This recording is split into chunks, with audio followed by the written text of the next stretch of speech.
भाई गारंटी दे रहे हैं फ़हीम भाई, 3 दिन में काले जादू का इलाज करेंगे इंशाल्लाह। गोबर के जो कीड़े होते हैं ना, वो पाँवों के अंदर गोबर में फंस जाते हैं। जानवर पहले आवाज़ें लगाता है कि हाँ मैं अब जाने वाला हूँ। जानवर कभी भी एकदम बुखार में नहीं आता। सही। याद रखना मेरी बात। जिन्नात वगैरह वाले लोग हैं ना, मुझसे बात ना करें, क्योंकि जिन्नात तो पहली बात किसी पे चढ़ते नहीं है।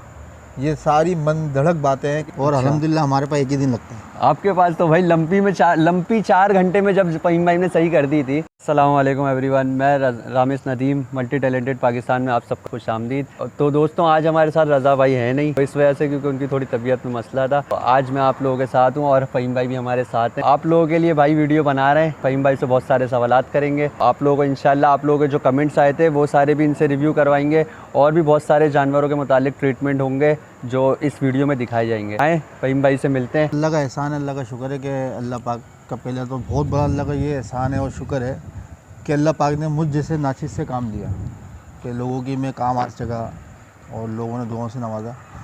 ये लोगों का मेरे पे एहसान है। कॉल्स वगैरह जो आपके पास आई और उससे कुछ मतलब फ़ायदा वगैरह लोगों ने बताया कुछ? पिछली दफ़ा जो आपसे पूछ रहे थे कि डेटॉल वगैरह लगाने से क्या होगा क्या नहीं होगा, अब उनका ये आया कि रिव्यू आया कुछ आपके पास कॉल्स आई कि हाँ भाई माशाल्लाह बेहतर होगा जानवर? आज से पहले मैंने वीडियो में एक बात की थी कि रज़ा भाई ने एक बात की थी कि भाई इतने फ़ोन आते हैं, परेशान तो नहीं हो गए? हाँ। मैं नहीं इंशाल्लाह परेशान नहीं होंगे, लेकिन आज लग रहा है मैं परेशान हो गया। मैं लोगों को ये नहीं कह रहा कि आप मुझे फ़ोन ना करें, फ़ोन करें, लेकिन खुशी भी होती है, थोड़ा सा परेशानी भी आती है। तो आज ऐसा हुआ है कि मैं 2 मिनट भी फारिग होता था ना, फ़ोन आ जाता था। 2 मिनट फारिग हुआ फिर फ़ोन आ गया, तो इस चक्कर में मैं लगा रहा आज सारा दिन फ़ोनों में ना। तो अभी भी मैं घर गया था, 6 फ़ोन अभी भी बात करके मैं आ रहा हूँ।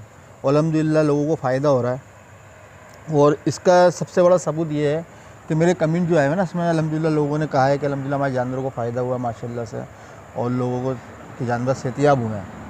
कोई हमारी वीडियो फेक नहीं थी।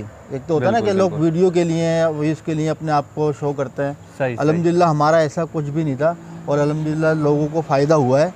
और लोगों ने ये तो एक चीज़ जो ना, आप कमेंट जब तक नहीं पढ़ेंगे ना, जब तक आपकी समझ में नहीं आएगी ये बात। तो फ़हीम भाई आज आपसे और भी सारे हम जो लोगों ने हमसे ट्रीटमेंट का पूछा है, जो इलाज हम लोगों को हमसे कहा है लोगों ने आपसे कंफर्म करने का, वो भी हम पूछेंगे। बाकी रज़ा भाई के लिए भी दुआ कीजिएगा, वो भी खैर खैरियत से फिटफाट हो जाए ताकि दूसरी वीडियो में आपके साथ हों। तो फ़हीम भाई पहला तो ये था कि बहुत सारे लोगों का ये कमेंट्स था कि हमारा जानवर जो है ना दूध में जैसे कमी है, दूध में बहुत कमी कर रहा है, मतलब दूध सही से नहीं दे रहा है जानवर में। दूध में कमी जानवर की गलती नहीं है, जानवर की, ये इंसान की गलती है। अच्छा। आजकल इंसान बहुत जो है ना बेहिस हो गया है। जब वो दूसरों की सेहत का वो नहीं करता ख्याल, तो उसके साथ भी ये मामला तो हो रहा है। आजकल जो इंजेक्शन आया जानवर के पीछे मारे जी और जानवर का दूध ज़्यादा से ज़्यादा निकालने की कोशिश की जाती है। बिल्कुल। अब जो चीज़ जितनी मिकदार में बनी हुई है, अब उसको उसी मिकदार से निकालेंगे तो फ़ायदा होगा, और ज़्यादा निकालने की कोशिश करेंगे नुकसान ही होगा, फ़ायदा नहीं होगा। तो अभी जो लोग इंजेक्शन वगैरह मारते हैं, सबसे बाड़ों में तो इंजेक्शन लगते ही हैं तकरीबन, सब जगह यही हाल है। बिल्कुल बिल्कुल। और हमने अपने ज़माने में ये देखा, हम छोटे छोटे होते थे, भैंसों में बैठ के जाते थे। बिल्कुल। इंडिया में भी देखा और यहाँ पे पाकिस्तान में भी देखा। तो हमारे बड़े क्या करते थे, बोरी का एक वज़न होता था, जैसे 30 किलो 35 किलो की एक बोरी होती थी, वो जानवर की दुम के ऊपर लटका देते थे। एक कुंडा बना होता था, मेरे को अभी तक याद है, जैसे दूध वाले नहीं होता कुंडे लगाते हैं, टंकियाँ लटकती हैं बाइक पे, तो वो कुंडा लटका हुआ होता था, रस्सी से बंधा हुआ था स्टाइल से। सही। तो उस पर बोरी उठाते और टांग देते थे, जानवर का वज़न पीछे बैठ जाता था और दूध निकालते थे, तो इंजेक्शन की ज़रूरत ही नहीं पड़ती थी। सही। तो भाई ये था कि आप ये जो इंजेक्शन वगैरह लगाते हैं, इससे भी मतलब जानवर में बहुत सारी ऐसी प्रॉब्लम शुरू हो जाती है जिसकी वजह से वो आगे चलकर, अभी तो वो दूध देगा, ज़्यादा से ज़्यादा भी देगा आपको, लेकिन आगे चलकर वो दूध में प्रॉब्लम शुरू कर देगा। तो भाई ये देसी नुस्खे होते हैं जो फ़हीम भाई ने आपको बताया, तो इंशाल्लाह आप ये लोग ट्राई करिएगा। कोई 1-2 बंदे भी ट्राई करेंगे तो वो ज़रूर फिर आपको कमेंट्स में भी बताइएगा कि इससे फ़ायदा हुआ या नहीं हुआ। तो फ़हीम भाई दूसरा ये भी था कि खोर वगैरह की बीमारी आ रही है जानवर के अंदर, वो भी लोग बड़ा परेशान है उससे, तो वो भी आपसे डिस्कस करने का कहा था कि फ़हीम भाई से कोई इलाज हो तो इसका भी बताएं। इसका इलाज लोगों के पास तो 10 दिन 15 दिन लगते हैं और अल्हम्दुलिल्लाह हमारे पास एक ही दिन लगता है। आपके पास तो भाई लंपी 4 घंटे में जब फ़हीम भाई ने सही कर दी थी, तो ये खोर तो कुछ भी नहीं है भाई, ये तो फिर एक दिन में सेट हो ही जाएगा। बिल्कुल। अल्हम्दुलिल्लाह हमने पिछले साल हमारे साथ ये हुआ था, हम 2 जानवर लेके आए थे, तो उसमें हो गया था, किसी ने कहा मच्छी का पानी मारो और किसी ने कुछ कहा, सबके अपने अपनी बातें थी, हाँ, टोटके थे। और सबके सुनते रहे, करते रहे, लेकिन कोई फ़ायदा नहीं हुआ। सही। लेकिन बाज़ दफ़े ऐसा होता है कि इंसान जब बहुत सारी चीज़ें कर रहा होता है ना, तो बिल्कुल। कोई चीज़ को समझ में आ जाती है कि हाँ इस चीज़ से फ़ायदा हुआ है। बिल्कुल तो बिल्कुल। पिछली दफ़ा हमने मिट्टी के तेल से जानवर के पहले पाँव बांध उसको, जानवर को आराम से गिराया, उसको तरीके से धोया। सही है। धोने के बाद उसकी सफाई करने के बाद फिर उसके बाद हमने जो है ना उसको मट्टी के तेल से साफ़ करने मट्टी पहले। के तेल से उसको धोया सही तकरीबन, है। क्योंकि मट्टी के तेल में अल्लाह पाक ने ऐसी तासीर रखी है कि लाल बेग वगैरह हो, घर में खटमल हो जाए, तो दवाई पे लिखा होता है मट्टी के तेल में मिला के मारें। सही, बिल्कुल और बिल्कुल। मट्टी के तेल के अंदर कभी लाल बेग गिर गया, कुछ भी गिर गया, वो मर जाता है। खाली मट्टी का तेल किसी कीड़े पे भी डालेंगे ना आप, उसी वक्त वो कीड़ा मर जाता फ़ौरन है। जम्स को ख़त्म करता है। हाँ, वो सही मट्टी का तेल जो ना आप जानवर के उसको खुरों में मारोगे ना, बिल्कुल। तो कीड़े उसी वक्त मर जाते हैं। और रह जाता है फिर ज़ख़म का मसला। सही। और ज़ख़म के लिए सबसे बेहतरीन चीज़ है पायोडीन, क्योंकि और पायोडीन मैंने इसलिए आपको कहा कि मैं जिला अस्पताल में किसी मेरे पाँव में लगी थी, एक्सीडेंट हुआ था मेरा, बाइक से गिरा था, तो मैं जिला अस्पताल गया था। तो मेरे ज़्यादा नहीं लगी, लेकिन मैंने वहाँ पे जो लोगों को देखा, किसी के पूरा पाँव कटे हुए थे, बहुत सारे केस इमरजेंसी में केस आए हुए थे। तो मैंने वहाँ डॉक्टर को जो है जिला अस्पताल के अंदर, वो पायोडीन डाल रहे थे और पट्टी कर रहे थे इतने बड़े बड़े ज़ख़म के ऊपर। तो मकसद यही है जानवर में आपने पहले मट्टी के तेल से उसके खुर को साफ़ करना है, किया। उसके बाद मतलब जब अगर कीड़े वगैरह पड़े वो निकालने के बाद पायोडीन लगा देनी है। सिर्फ पायोडीन लगाएं। पट्टी। फ़हीम भाई, आप हमेशा हमने नोटिस करिए कि आप लोगों को देसी नुस्खे ज़्यादा बता रहे होते हैं, और जैसे लोग अक्सर ना डॉक्टरों के पीछे जा रहे होते हैं और ये इंजेक्शंस वगैरह, मेडिसन वगैरह, इस तरफ जो साइंटिफिक डॉक्टर मतलब लाइन में जो लोग जा रहे होते हैं, वहाँ से हट के आप देसी टोटकों की तरफ लेके आते हैं। ये ऐसा क्या है? पायोडीन जो है देसी नुस्खा नहीं है, डिटोल देसी नुस्खा नहीं है। सही। तो असल में बाज़ दफ़े ऐसा होता है कि जानवर को इतनी तकलीफ़ होती नहीं है सही। जितने इसके अंदर हमने ना हैवी डोज दे रहे होते हैं। सही। और बाज़ दफ़े ऐसा होता है कि जानवर को वो चीज़ नुकसान दे रही होती है। तो अब बाज़ दफ़े ऐसा होता है कि दर्द का इंजेक्शन लगा रहे होते हैं, अब बाज़ दफ़ा जानवर को वो चीज़ नुकसान दे रही होती है। अब छोटे छोटे मसले के लिए बाज़ दफ़ा पाँव में हमारे नाखून वगैरह में नाखून अंदर घुस जाता है, तो ज़ख़म बन जाता है, पूरा नाखून पक जाता है। अब उसका प्रॉपर तरीके से इलाज ना करो तो वो ख़राब होना शुरू हो जाता है। इसी तरह जानवर का भी एक पाँव है वो, अब इतना ये अब ऐसा तो नहीं होता ना, इतना भारी भारी इंजेक्शन लगवा रहे हैं। अब वो अगर दर्द होगा उसके खुर में वो होगा तो वो तो लेट जाएगा ना, लेट। हाँ, इंजेक्शन वगैरह जब लगवा लें कि जब ऐसा होता है ना कि जानवर बहुत ज़्यादा बीमार है, सही। तो इंजेक्शन वगैरह लगा लें। अब जैसे हमें थोड़ा सा बुखार हो गया नॉर्मल सा, या अच्छा, ये अगर खुर में अगर उसके प्रॉब्लम आ जाए तो उसमें उसको कोई मतलब इस तरह की दवाई नहीं देनी है कि दर्द ख़त्म करने की दवाई वगैरह, या सिर्फ पायोडीन वगैरह ये सब? देखिए, मुँह खोरे की बीमारी का ये होता है कि पहले ये जानवर के पैरों में आती है, सही है। ठीक है ना, उसके बाद जानवर ज़बान से उसको चाटता है, सही। तो वो चाटने की वजह से उसका मुँह भी ख़राब हो जाता है, तो इसको कहता है मुँह खोरा, सही। ठीक है ना, मुँह खोरे में आ जाती है। तो यहाँ भी इसके जरासीम वगैरह हो जाते हैं, जिसकी वजह से वो खाना छोड़ देता तो है। यहाँ पर भी मतलब अगर जो मुंह वगैरह में भी जो उसके मसला है वो भी साफ वाफ करके पायोडीन लगा आप दीजिए। पहले पैरों का इलाज कर लो, मुँह का इलाज खुद ब खुद सही हो जाएगा। अच्छा अच्छा अच्छा हाँ। अच्छा, चलें भाई, देख लें, मैं पूरा आप लोगों के लिए मतलब तरीके से सब चीज़ें फ़हीम भाई ने सब आपको गाइड कर दिया है, तो इसको ट्राई ज़रूर करिएगा और फिर हमें बताइएगा, इंशाल्लाह अल्लाह के हुक्म से सेट हो जाएगा। अच्छा, पैरों में जानवर जब आता है, जब जानवर कच्ची जगह पे या गंदगी वाली जगह पे खड़ा हो तो कीड़े घुसने शुरू हो जाता है, क्योंकि गोबर में होते हैं कीड़े, सही। और गोबर में एक खुद गैस है।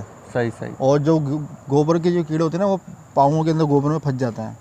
तो हम जानवर की वैसे भी रोज़ाना सफाई वगैरह कराएं तो वो हाँ, सफाई करेंगे तो इंशाल्लाह वैसे भी वो बेहतर ही रहेगा, बीमारियों से ही दूर। तो फ़हीम भाई, बहुत सारे लोग ऐसे हैं जो कमेंट्स वगैरह में ना मतलब ऐसी बात करे जाते हैं कि मतलब कि भाई फ़हीम भाई तो मतलब ये सिर्फ बातों बातों वाली बातें हैं, ये तो ना डिटॉल से कुछ होना है ना, मतलब अब ये जैसे पायोडीन वगैरह का आप बता रहे हैं, अब जैसे बहुत सारे लोग ऐसे छोड़ देंगे कि भाई ये पायोडीन से क्या होना है, फ़हीम भाई तो बस सिर्फ ऐसे ही बोल देते हैं, होता हुआ था कुछ नहीं है। तो इसके लिए आप क्या बोलेंगे लोगों को? चलो, मैं जो बंदा ये बात करता है मैं उसको बोलता हूँ कि आपने ज़िंदगी कभी पायोडीन इस्तेमाल किया है या नहीं किया? पायोडीन पूरी दुनिया में इस्तेमाल हो रहा है मेरे भाई, बड़े बड़े ज़ख्मों पे हो रहा है इस्तेमाल, और पायोडीन का काम ही यही है ज़ख्म खुशक करना। बिल्कुल बिल्कुल। क्योंकि पहले पाउडर आते थे, ट्यूब आती थी, उससे ज़ख्म कभी गहरा हो जाता था, कभी पक जाता था, पट्टियाँ बनती थी। अब तो सीधे से पायोडीन डालते हैं, ज़ख्म भर जाता है उसी वक्त। बड़े बड़े ऑपरेशनों के अंदर जो है लोगों को पता है कि पायोडीन वगैरह इस्तेमाल होता है। अच्छा, ये जानवर में जैसे बुखार वगैरह आ जाए, गर्म हो रहा है जानवर, बुखार में आया हुआ, सुस्त हुआ हुआ, उसके लिए क्या बोलेंगे आप? क्या जानवर कभी भी एकदम बुखार में नहीं आता, सही। याद रखना मेरी बात। जानवर की लापरवाही, जानवर के साथ बेहतियाती करते हैं जब जाके जानवर बीमार होता है।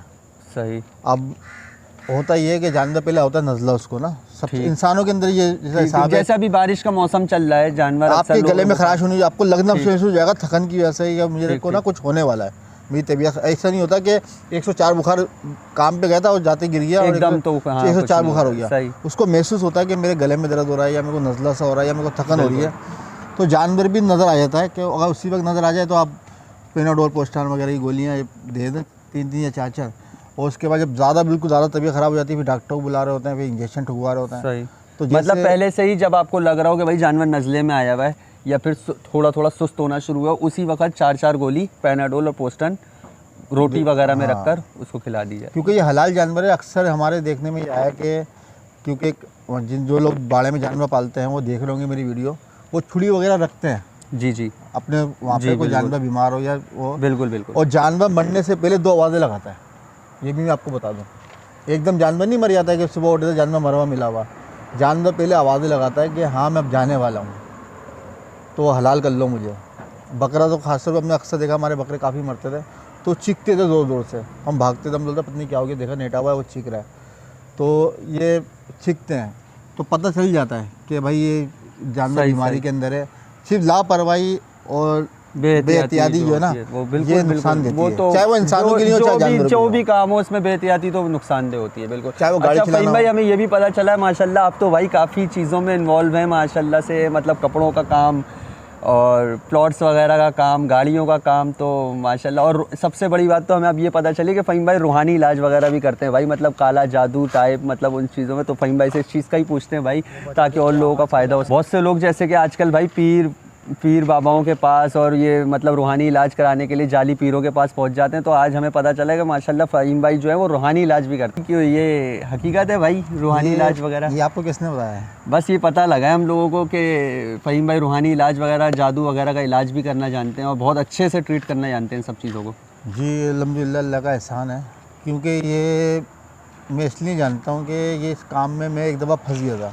मेरे पे किसी ने जादू वगैरह करा दिया था। अच्छा। तो मैं बीमार होता चला गया, यहाँ तक कि डॉक्टर ने मुझे लाइलाज के दिया। बहुत वो हो गया था मेरे साथ मसला ना, जो मेरे ख़ानदान वाले हो तो जानते हैं इस बात को। जी बिल्कुल। तो मेरी नानी अक्सर कहती थी कि मेरी वालदा को कि इसका इलाज करा किसी रूहानी जगह पे, तो हम लोग तो इस पर अकीदा रखते नहीं इन चीज़ों पे, इन चीज़ों तो बहुत दूर है। तो नानी हमारी पीछे लगी रहती थी। तो एक दिन तक आके मैं कहीं गया तो मेरे को पता चला, तो मैंने इसके लिए बहुत लोग, किसी ने वहाँ भेजा, किसी ने कहीं भेजा, किसी ने कहीं भेजा, किसी ने कहीं भेजा, मैंने बड़े तमाशे देखे इस चीज़ के अंदर। सही।